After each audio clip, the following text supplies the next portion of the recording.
Well, we've made it to the home stretch, folks. For the first time ever on this program, I'm going to be talking about something at least relatively topical. We got a movie that just came out earlier this month, actually. 2022's Prey, a prequel to the 1987 classic Predator.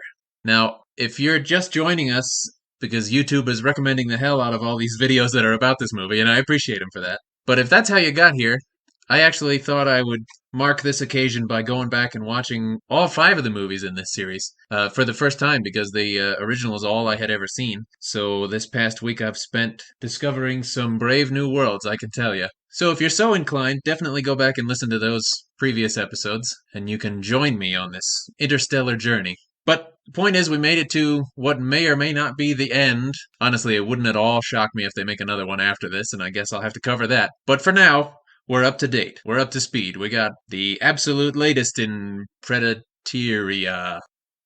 Yeah, we're sticking with that. Anyhow, talking about Prey. First thing I want to say is I alluded to this in my very first when I was talking about Predator. Can you believe we've lived into the timeline where the Predator series is now a Disney product? I remember when they first bought out 20th Century Fox, and honestly, my for some reason my very first thought was now Die Hard is a Disney movie, and isn't that bizarre? It was already strange that they own the Punisher now, that the the Punisher's got Mickey Mouse ears on. Well, it didn't take them long to come for a different 80s action classic, and honestly, if we do get Disney's Die Hard, I for one will not be shocked. But that's not what we're here to talk about. We're here to talk about Prey, which just came out. First thing I want to clear up, because I'll forget otherwise, is that in a movie series that has had basically a complete lack of creativity when it comes to the titles, at least we finally got one that had a little bit of cleverness. I certainly don't think it's brilliant, but the original's Predator, the sequel's called Prey. At least somebody actually sat down and thought about that one, and I appreciate that. It's definitely if we're just ranking the coolness of all their names, this one is way above all the others. Predators, The Predator, Predator 2. Uh, come on, put some effort into it. This one finally kind of did. Jumping into the movie itself, the first thing I think that stands out to all of us is definitely the setting, which we get an insert card early on that says the Northern Great Plains, 1719, which I find really interesting because I don't have any sources for this, but I do feel like for my whole life, people have been talking about if they're going to make a sequel to The Predator, why not go back in time and have him show up on a pirate ship or fight against knights in the medieval days or, cowboys or, all these ideas have been thrown around all the time. And I think there are comic books that cover this that I haven't read. I'm not very versed in my Predator lore, I have to admit. But it's definitely a suggestion that I think has been out there, like perpetually. And this is the first movie I can think of to bite the bullet.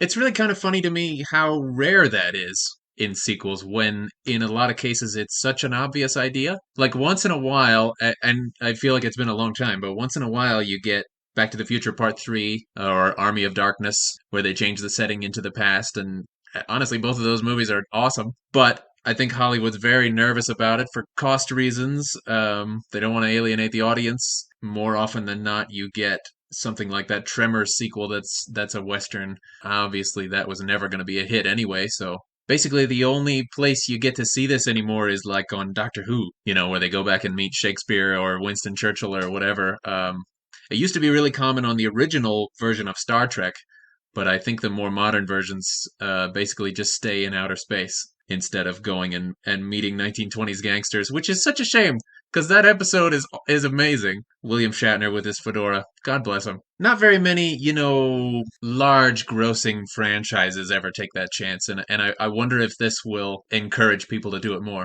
A thing about the setting that made me start to ask questions was the fact that that title card says the Northern Great Plains, and we know from some dialogue that the main characters are meant to be part of the Comanche Nation. And not being any kind of historian or anything, I remember thinking to myself, the Comanche, I thought they were based in the Southwest. And according to my very amateur research, this is the list I came across, and it says that where they lived was in modern day Texas, New Mexico, Colorado, Kansas, Oklahoma, and Chihuahua.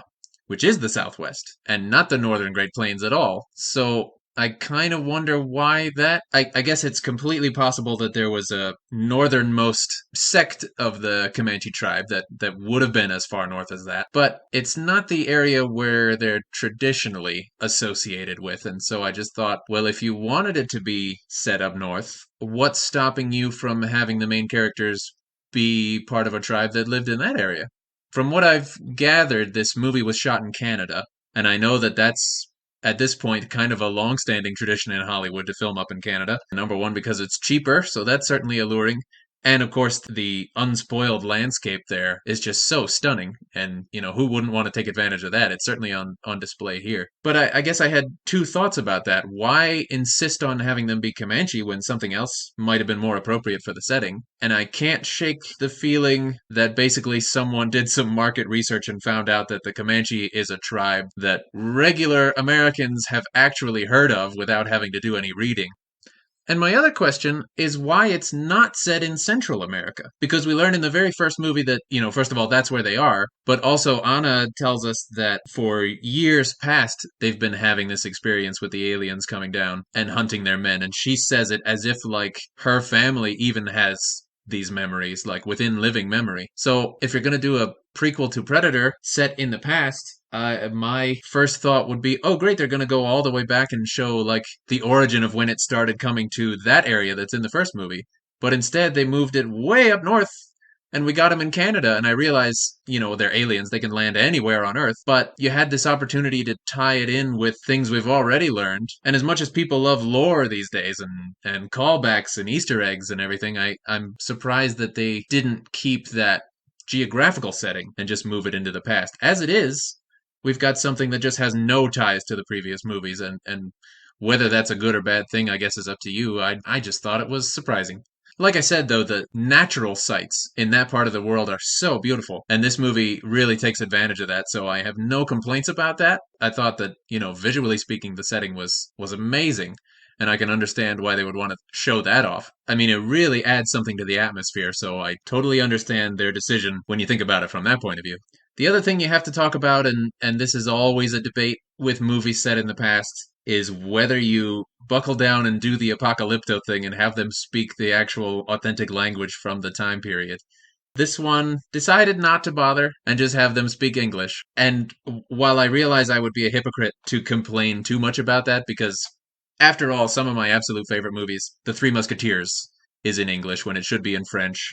Braveheart, they should be speaking Norman French or Celtic or something like that instead of the modern English that they are. And it really is, probably the oldest convention in the history of theater, to have the performer speaking the language that the audience understands instead of what would be correct for the characters. So conceptually, I'm fine with it, but I did think there were some moments, not throughout the movie, but definitely some that stood out to me where the way they were speaking had such a modern sound to my ears that I, for a moment, stopped and thought, this is awkward. And honestly, that has happened to me several times. Like, as much as I love the original Pirates of the Caribbean movie, it always stands out to me when the one character says the word okay. And it's supposed to be 1720 or maybe even earlier than that. And I just thought that particular word has such an American connotation to me. It's such a frontiersman's word. I just don't think it would have existed, let alone been spoken by somebody, of the English upper class like they're supposed to be in that movie. So yes, sometimes I can get incredible with my nitpicks. But yeah, it's a tightrope walk. Like, you want the audience to be immersed, and sometimes that means making the compromise of having them speak English so that we can just get on with understanding the story. But the drawback is that sometimes it just sounds so wrong. And I don't know, there's no good way to win. When it comes to our protagonist, Naru, played by Amber Midthunder, and keeping in mind who produced this film ultimately, I could not help noticing what a Disney princess she is, of the First Order. Like, right down to the trope of her wanting to do something that's not traditional, and her family doesn't understand and keeps trying to convince her otherwise, and she fights back about it, and she complains to other people in the tribe, and they don't get it. I've never been very in love with that trope, I have to admit. And I suppose there are probably a lot of people out there to whom that's a really familiar situation and therefore a relatable one, and maybe that explains why it's such a cliche. but there's no denying that a cliche is what it is, and especially when it comes to Disney, it's something that you just expect going in, along with the idea that the person you trusted turns out to be the villain at the end. I mean, I'm getting so sick of that. Now, you didn't see that in this one, so I guess, I can only deduct one point at a time. There was no person who seemed nice and then turned out to be the traitor, which it seems like has been in absolutely everything lately. I'm glad they didn't try to find a way to work that in. As a protagonist, there's a major issue that I want to save until the end and really get into. But going along through 90% of the movie, I was fairly appreciative of the way she was written. Because as any fan of any long running franchise these days will tell you, they're getting real sick of a new character getting introduced to kind of take over from the established ones. And it's somebody who, from the get go, tends to just be amazing at everything, and can blow all the old characters out of the water. Because, like, the shortcut to getting to know this new person is kind of just to say, well, you know how awesome Han Solo is, or Mr. Spock, or Agent Scully, or whatever it is, take that and just understand that this new character is a million times cooler, and can fly a spaceship and solve all the crimes. And, it's lazy because then we don't get to go through the same triumphs and heartbreaks and all that with this new person like we did with those characters we love so much. And in the end, it's lame, because we don't get to have that shared experience with the character. And how are you supposed to develop a long standing loyalty to somebody if you didn't get to grow up with them the way we did with Rocky and Harry Potter and, characters where we really spent time with? There's always a lot of resentment when they bring in a new one that's a Chachi or a Scrappy or a Wesley from Star Trek who is just like, here's your brand new character. Don't you already love them? It doesn't work that way. You've got to spend time. And so I liked that in this movie, we had a character who was kind of convinced that she was already great at everything and then learns a little bit better about that. Like, she thinks she can take on a mountain lion. Well, she ends up unconscious and somebody has to carry her back home. She's out hunting, but then her bowstring snaps, and so she's out there stranded and has to improvise. And I liked all that stuff. I thought it was better.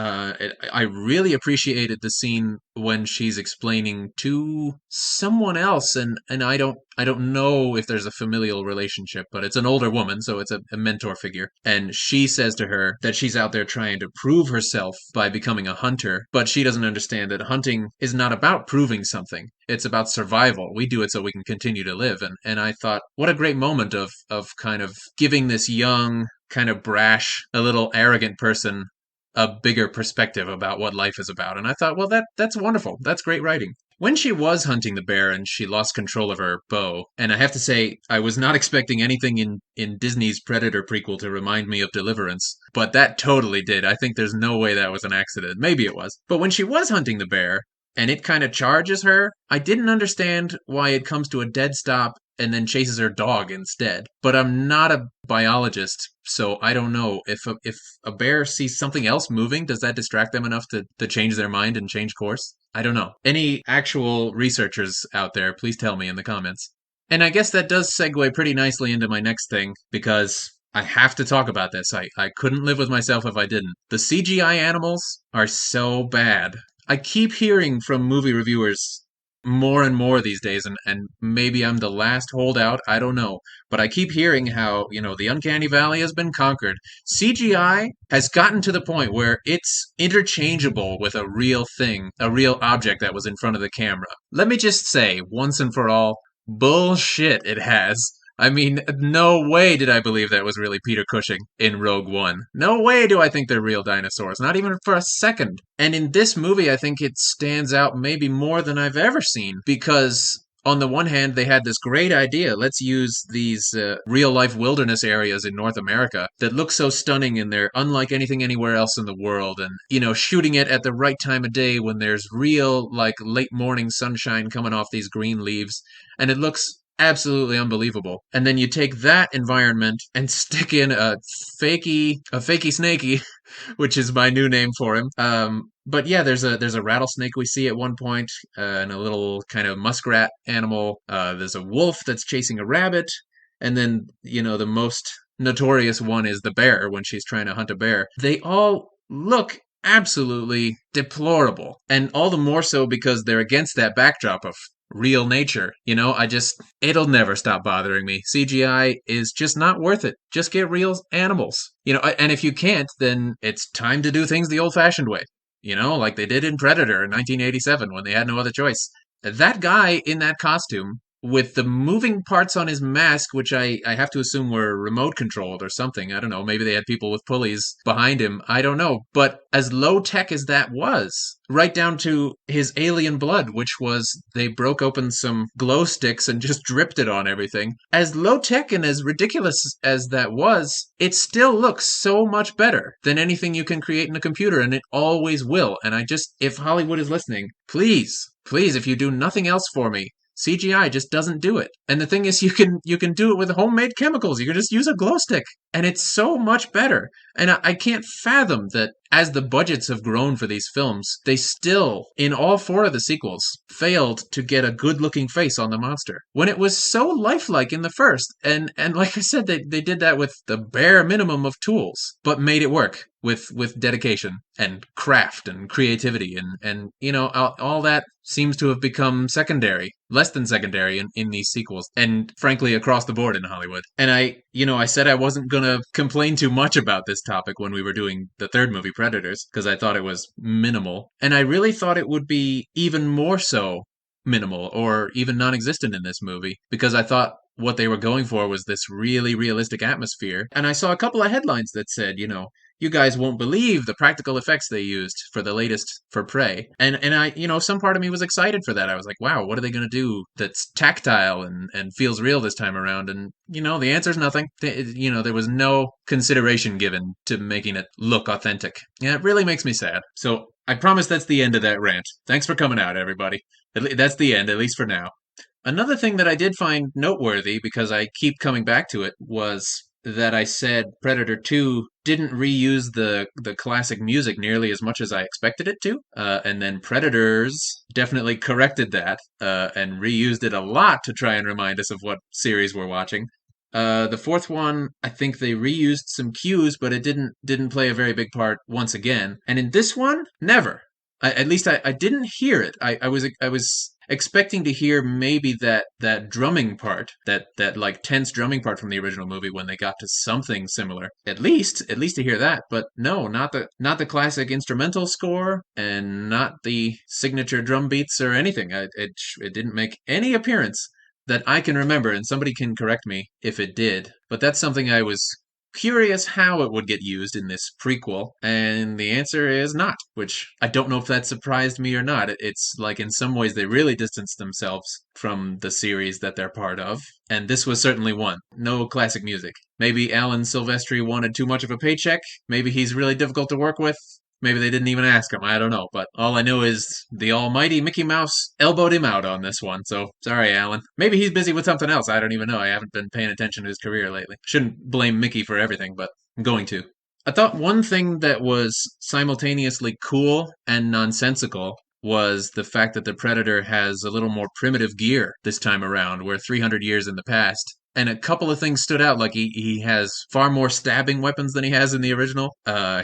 He doesn't have the shoulder-mounted cannon yet, because I guess that hasn't been invented. And the most obvious was his helmet. He didn't have his iconic faceplate helmet this time around. He had something that looked like, I'm pretty sure it was made of bone, which was kind of a neat idea, I thought. Much like Kylo Ren, he had to design a new helmet to distance himself from his more famous forefather, or actually his ancestor in this case. But anyway, I thought it was a cool idea to see a retro Predator, but when you couple that with the fact that he still has a spaceship and laser sights, it also made me start to question things in a weird way. I was like, wait, exactly how futuristic is he that he's got a uniform made of animal bones, but like a 30th century spaceship that he can travel around between planets with? What is his deal exactly in terms of what aesthetic he's going for? But I guess I don't live on Predator Planet, so like Lawrence Fishburne does, so I don't have these answers. Maybe it's completely consistent with their culture. I don't know. It just was one of those science fiction things that can never have a satisfying answer. But I have to say this for it. Whoever designed the bone helmet did a fantastic job, as opposed to the people in charge of getting his face to actually work, which was completely computerized, and you could totally tell. And this time around, he had like a bulldog smashed quality to his face, like it wasn't quite like he'd been punched real hard at some point, and maybe he has. He likes to fight. But like I've been complaining, there wasn't any sense of reality to his face once he takes the mask off, and it made me wish that it had just stayed for the whole movie. And they, once again, I don't know if I'm going crazy, but I think that once again they did that thing where his tusks can move by themselves. And I'm trying to put some kind of justification to that, like you do have muscles in your face, you can smile, but then again, like a wild boar that has tusks can't get them to move independent from each other. So every time it did that, I was like, I don't know. I don't think that makes any sense. But, he's an alien. He's an alien. I guess I should just move on. But I think by now we know I'm not going to. So anyway, moving on. I thought that our main character's little trick with the hatchet and the rope was actually pretty neat. I mean, it really kind of felt like something Bugs Bunny would invent. But at the same time, it was kind of cool. So she's been killing things with her hatchet by throwing it at them, and has realized a major flaw with that system, which is that you have to go get it. And so she makes like a willow rope. Well, she makes it out of some sort of shrub. But anyway, is able to make a rope that she ties around her wrist, ties the other end of the hatchet. She can throw it at things, and then with a pull on the string, it just comes back. And I have no idea how historically accurate that is. But I did think it had a certain amount of Boy Scout charm to it that appealed to me. Because now I want to try it. I want to tie a hatchet to a rope and hit myself in the face and die. And Disney will be responsible. Another thing about the Predator itself that has gotten very weird for me that I never had any questions about in the original movie is when exactly does it go invisible? Or I guess when does it stop?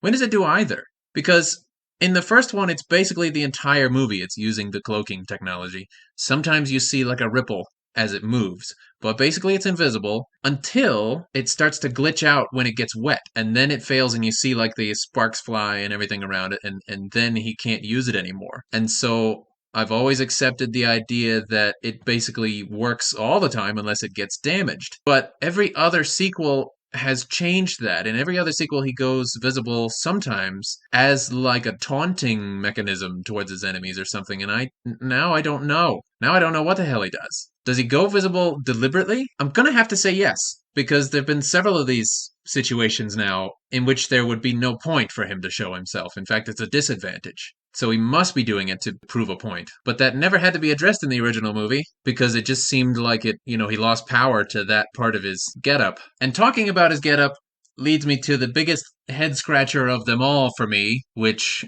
has to do with the ending. And I feel like if your climax of your movie is the most confusing part, that's probably a bad sign. So the conflict between Naru and the Predator ends with her leading him into a bog, a quicksand, a thing where you get stuck, and he gets out and starts to kind of wade towards her. But along the way, he crosses paths with his helmet, which was taken off earlier, and set there deliberately by her. The 3 lasers activate, and he gets shot and dies. The end. So my question to you is, what? And also, how? And I just kind of watched this with my jaw hanging on the floor, wondering. And so I searched around online for some explanations. Now, evidently, what we're supposed to understand is that his weapon, which is kind of like an old school rifle, fires at whatever the laser sights are pointing at, and that's where it sends its projectile. So, when did we learn that? When was that explained throughout the movie? Because I must have been in another dimension at the time. So his weapon doesn't fire in a straight line, because it's way too complex for that. So it fires at whatever the sights have got zeroed in on. And even though he must know that, and even though he knows his helmet is missing and doesn't know where it is, he made the decision to fire it, hoping that it would find its target. So what the hell was he thinking? And also, I'm not convinced that I accept that explanation, because nobody ever said that. Nobody ever said anything of the kind. And we certainly don't get a sequence of someone learning how it works. So for all I know, the fucking lasers just went off and killed him. For reasons unknown. And that being so poorly defined and seemingly random made for a conclusion to the story that was just a very bad one. Because my only emotional reaction to it was, huh? And literally I had to find somebody smart to explain it to me. And I don't think your action monster movie benefits from having an ending that you have to Google later on. So yeah, very, very disappointed in that ending. But not as disappointed as I was in the thing that I'm about to go off on. I promised you that there was something I wanted to dive into, and this is it. So when I was talking about Predator in the first episode, and this is fortuitous because it really came back around, I was talking about how much I appreciate how they handled Arnold Schwarzenegger's character, Dutch, as the hero. So he gets a couple of honestly great lines that really spell out to us exactly what kind of a man he is. The first one is in the very first scene when he says, "We're a rescue team, not assassins." And then, probably a third of the way in, when he realizes that he's been double crossed and used as a political pawn, and that his whole team's been put in danger for something that he doesn't agree with, Dylan calls him an expendable asset and says, "I used you to get the job done." And Dutch replies, "My men are not expendable, and I don't do this kind of work," and then walks away. And more important than both of those is the final action that he takes in the movie is after he successfully outwitted the Predator and lured him into his traps and dropped that thing on his head so he's out of commission. He gets up when he sees that it's still breathing, and he reflexively picks up a big boulder to drop on him to really finish things, but then he looks him in the face and sees that this thing doesn't have long, it's gonna die. And so he slows, he considers, he drops the rock, and makes the decision to let him go. Even after all his men were killed by this thing, and even after the hell that it just put him through in that fistfight, when he's in a situation where he has the upper hand, he chooses compassion over vengeance. And he chooses to not hurt something that's defenseless. Because that, friends, is what a hero is made of. And I just can't stress how much I appreciate and admire that characterization of Dutch. We really don't get to know a whole lot about him whatsoever throughout the movie, but we get to know what kind of a person he is and what he believes in. And I talked about that in our first episode because it just has a lot of meaning for me, but I had no idea it was going to come around to something that has such a direct contrast in this latest movie. And that is when the heroic character of the movie, Naru, goes up to one of the Frenchmen. Now, there's a French encampment in the area, and they've run across our heroes at least once in the story. So she sneaks up to one of them, knocks him out with a stone, chops off his leg, and when he wakes up with rats around trying to eat him, she takes that opportunity to explain to him that she's by far the superior hunter, because no one expects it of her, and that's what makes her, in her words, more of a threat. And she does this in a completely flat tone of voice, while also applying war paint and, as the Predator's approaching, getting ready to kill this guy. Which in itself seems like a bit of a violation of the Predator's rules we've been learning about. I mean, after all, it wouldn't kill Anna in the first movie because she was unarmed. It wouldn't kill the woman in the second one who was pregnant. So where's your code of honor now? I mean, this guy is totally helpless and gonna die anyway. So it seems like neutralizing him would go against all this stuff that seems to be such a deep part of the Predator lore. Unless I'm missing something. But more than that, I want to talk about how sadistic this is on the part of our main character. I mean, she mutilates this man, leaves him out as bait, and as he's dying, she gives him a monologue about how much better she is than him, and takes some obvious pleasure from watching him die and knowing that he'll die. So I ask you, is this not villainous behavior? I mean, what I've just described to you, does it put you in mind of Superman or Harry Potter or Luke Skywalker? Anybody along those lines? Or does it sound a hell of a lot more like the villains from Friday the 13th movie or Saw or the Texas Chainsaw Massacre? I mean, the answer's obvious. It's an absolutely heinous and twisted way for anyone to behave, and especially the girl that we're supposed to be rooting for all this time. And I want to mention, in fairness, if you haven't seen the movie, that this is done in retaliation by Naru. So she's doing this to a person who kidnapped her and her brother and used some kind of knife or saber to cut open her brother's chest and was torturing him in that way. So it's not like she did this for no reason. It's not like she picked somebody at random. It's purely for revenge and spite. And frankly, for egotistical reasons. Because, after all, she does get to spend his dying moments explaining to him how awesome of a hunter she is, which is all she's ever wanted to tell anyone. So, this is my question. Do we, culturally, accept that as behavior that's fitting of someone we would call heroic? And I wonder if you'll take a little trip with me back into the past to illustrate my point.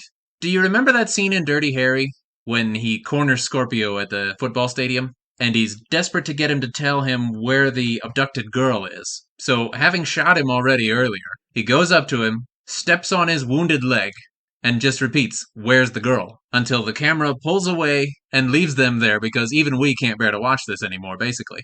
So that scene raised a lot of eyebrows, then and now, and got a lot of people rightfully discussing exactly what the limits should be of someone who has that kind of authority. A police officer in this case. And generally, the consensus tends to be that even if you enjoyed that movie for what it is, it's definitely not meant to be taken as a model for how people really should behave in society. And that nobody should be out there wanting to emulate Harry, because even he, at the end of the movie, throws his police badge in the river and walks away because he can't even face the things that he's done. Same thing with the first Mad Max, if you really think about it. That ending where he chains Johnny to the car and tells him what his chances are of being able to escape, and then drives away and leaves him there, and the fireball goes off, and we don't know whether he made it or not, but it doesn't seem very likely. You know, at that moment, even though he finally got all the bad guys and got revenge for the deaths of his family, it's not a moment where we feel any sense of triumph for Max because he lost what he had to live for.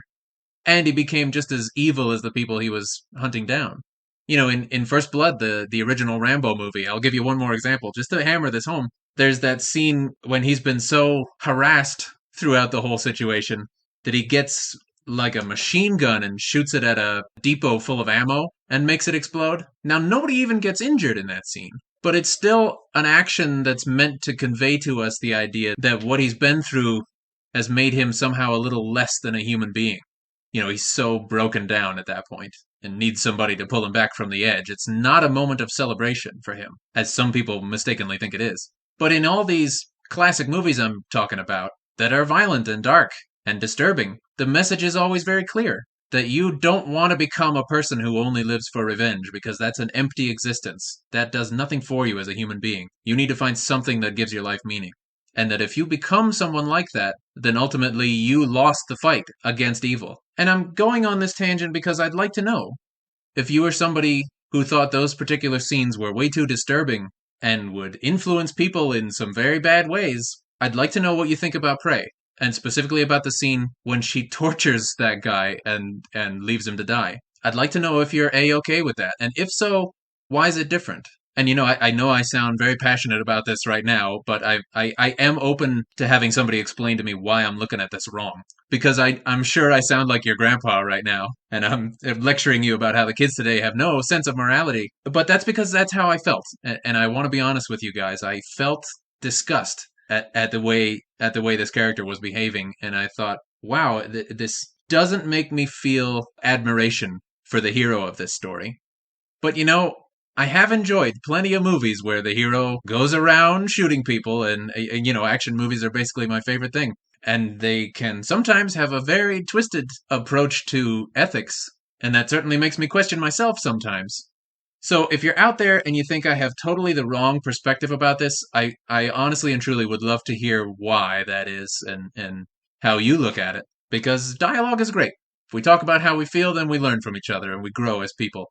I've only seen it once, so again, I might just be having a really over emotional reaction to this. But my pledge to you guys is that I'll be honest with how I feel, and that was how I felt. I'm not gonna bullshit anybody. That's my one solemn vow. So that being said, that aspect of the movie really bothered me, and it brought my appreciation down. You know, without it there, I might have liked it quite a bit more because, as I said, I was appreciating the way they were handling the character development. I think it's really difficult to handle a story with a teenage protagonist because basically the struggle they have to go through is realizing that they don't know everything yet and they're going to make mistakes and be proved wrong and understand the world a little better. But then that's something that, you know, can be a real blow to you when you're that age and you realize your flaws. So I thought they were going to follow through with that more, and I might have really enjoyed the movie. Apart from that, I thought it looked fantastic because that part of the world where they filmed is just so unbelievably beautiful, and I'm really glad that see somebody taking advantage of it. Like I said, the CGI on the Predator and on the animals was very off-putting to me. I have not gotten to the point where that just washes over me, and I understand that some people have from the reviews I've read, but you know what? It still sticks out like crazy to me And I just wish people would do things the analog way, shall we say. I think all in all, if this movie's a big success, and I think it will be, or already has been, I hope that it encourages Hollywood to have enough courage to start making movies that are set in different time periods and amongst communities that don't get featured very much. Because I thought both those aspects were phenomenal. I love history, and I love learning about parts of the world that I didn't know about before. And even if it's with a stupid alien space monster movie, that's still better than nothing, and it might get people interested in finding out more. And I think that's nothing but positive. So, yeah, let's get some more historical stuff. Let's get more movies set in parts of the world and times in our history that need to get some more light shown on them. And if this movie kicks off a trend, I hope it's that. Because honestly, I've been waiting a long time for that to come into fashion, it's always little tentative steps. They'll make some historical drama movie, and then they kind of skitter away back into the darkness because they're too nervous to try that all the time. Um, Try it all the time. That's my message to you. I absolutely love stuff like that, and I can't be the only one. And if this movie proves it, then it's done a good thing, even though I got all grandpa mode about it. That being said, I thought that it really was a lot like Predator 2 and 3 in that it had what I thought were really promising ideas, but in terms of the actual execution, it did not knock my socks off in the way I was kind of hoping. My socks remain firmly in place. Maybe the issue for me is that as much as I love the original movie, I never had any desire to see them expand on it. I feel like it's a one-off thing. As much as it's a great story idea, I didn't walk away from it thinking, I wonder what they'll do next with this. To me, it was totally self contained. And so maybe that's why my reaction to four other movies has been, yeah, didn't really ask for this. And I know there are people out there, and I'd love to hear from you guys. I know there are people out there who absolutely live for expanding the lore when it comes to stuff like this, and I just would like to know what's that like. What are the things you're hoping to see out of a sequel or prequel or comic book spin-off or what have you? I mean, what is it that excites you about that? Because for me, I thought it was a pretty good little mystery movie with great action and a pretty cool monster. And when it was over, for me, it was just over. I had no wish to see what was next because it was just so perfect already. And like at the very, very beginning, I compared this to Jaws and Highlander, and I still kind of feel the same way. I mean, as wonderful as those movies are, I feel like any attempt to elucidate further just continues to point out how great the first one is by comparison. And one thing I'll say, because this is a trend I want to start. I've argued with some friends before, and they'll say something like, I can't watch Raiders of the Lost Ark anymore, or the original Star Wars, or Alien, or what have you, because it's been ruined by the bad sequels. So I'm starting a new thing. They're not ruined by the sequels. The sequels are ruined by them because they couldn't live up to how great the original was. So let's kill this attitude that anything that's great can get brought down by something that's not great. It's the other way around. If they didn't live up to it, that's their problem. But the existing classics are classics because they're close to our hearts, and that's where they should stay. That's my message to you guys. So, how would I rank all five Predators? I wrote it down because I didn't want to get it wrong. In last place, I would say The Predator, because it's embarrassingly stupid and offensive, and has a bad story, and bad actors. There's just not a single thing you can recommend about it. 1 star. Next up, I honestly would say Prey is in fourth place. And I was struggling with where to put it, but I think I'm going with that just because that one thing that we talked about, it really set me off, and so I got to go with my gut and say it's in fourth place. There were things I liked, but there were a couple that did not sit right with me. So fourth place. Right in the middle, I would say third is Predator 2. And the reason being because it's not such a great follow up to the original, but in its own way is kind of completely inoffensive and forgettable. Does have some great actors in it, especially Danny Glover, but failed to inspire me the way the original did. Which means in second place, and I'm just as surprised as you are, is Predators. That was the one that I had the least I could think to say about, and snuck all the way into second place. I think that the ideas were pretty solid in that one. The execution was off for sure, but for every Topher Grace and Walton Goggins, there was an Adrian Brody and Lawrence Fishburne to offset things, and I thought it did actually have some fairly decent performances. On reflection, I thought that one was okay. Certainly not great. I don't even know if I'd want to watch it again, but somehow it became the best follow up that they've ever done. Which leads me to what I always knew in my heart: the original movie cannot be touched. It can't even be approached by any of these others. It's an absolutely perfect movie. It's got the perfect cast. It's got fantastic music. The setting is unbelievable. The way they keep ratcheting up the tension throughout the story. The way they slowly reveal more and more things about the villain. The special effects. The actual costume of the Predator that moves and acts like a real living thing. The storyline. The themes. The way Arnold gets to be a true blue hero, just like we all want to believe in. It's perfect. It's a perfect film. It's 10 out of 10. It's better than Citizen Kane. It's better than The Godfather. I just want to offend everybody at this point, but yeah, it's one of my absolute favorites. And I'll stand by that. And even if these others don't come anywhere near being as great, they don't ruin it. It ruins them. They've got to live up to it. And maybe going forward we'll get one that does, because I think Disney will keep going. One day we'll get Predators of the Caribbean, and maybe that's the movie we deserve. I don't know.